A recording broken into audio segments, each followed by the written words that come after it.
Hello, my name is David Johnson. I'm doing a review of the book called The Sonic Boom: How Sound Transforms the Way We Think, Feel, and Buy by Joel Beckerman.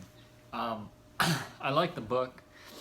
I think the author, um, in his book he talks about how sound he believes is the next frontier in business, storytelling, and movements. It's an untapped layer of opportunity on an already robust modern communication network throughout the world. I think this is true. We all, every day we have freeways where we hear sound. We have trains that go by.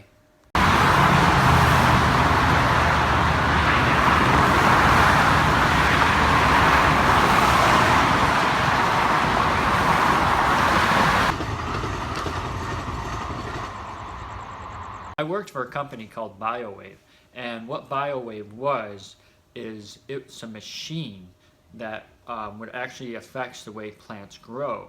I have a video clip here. Global agricultural market. Thank you.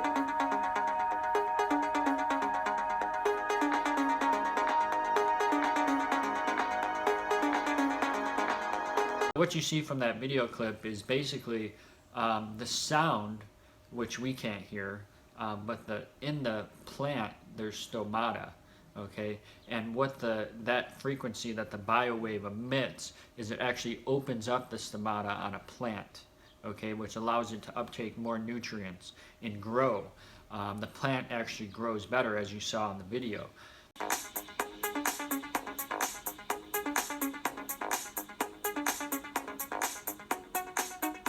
Plants that way. Certainly sound can affect people.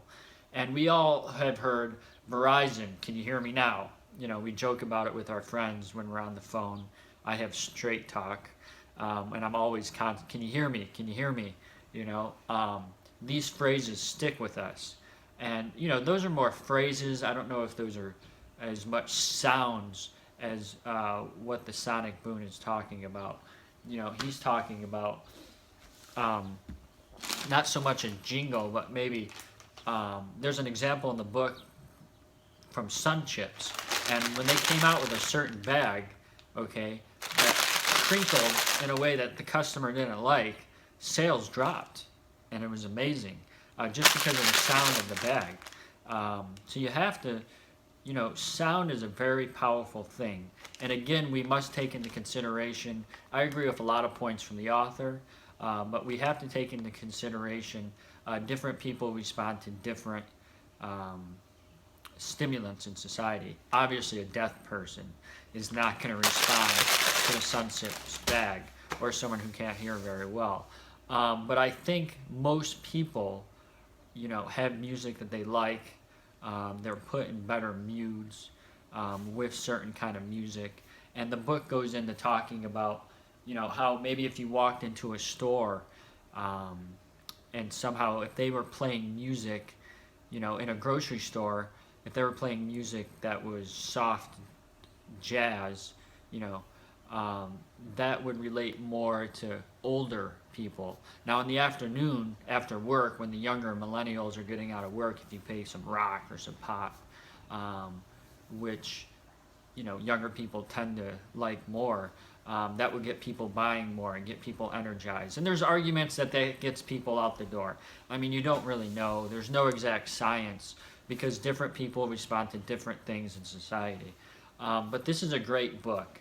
And again, the author, he has very good points, and I agree with a lot of his points. I disagree with some points, you know, that sound can create the landscape in which we make important decisions to lead to better, more considered outcomes. I'm not sure that that's true with everyone. I think sound affects people in different ways. I'm a very visual person. What I see, I respond to. Sounds not. In conclusion, The Sonic Boom is a great book. I got a lot from reading the material. Joel Beckerman has a lot of great points, and I'll use what I learned in my career. And as Joel Beckerman stated in his conclusion, we have to chisel through the layers of noise around our ideal sonic experiences to find the opportunities for boom moments. And here's my boom moment, and here's my whistle. Thank you for your time.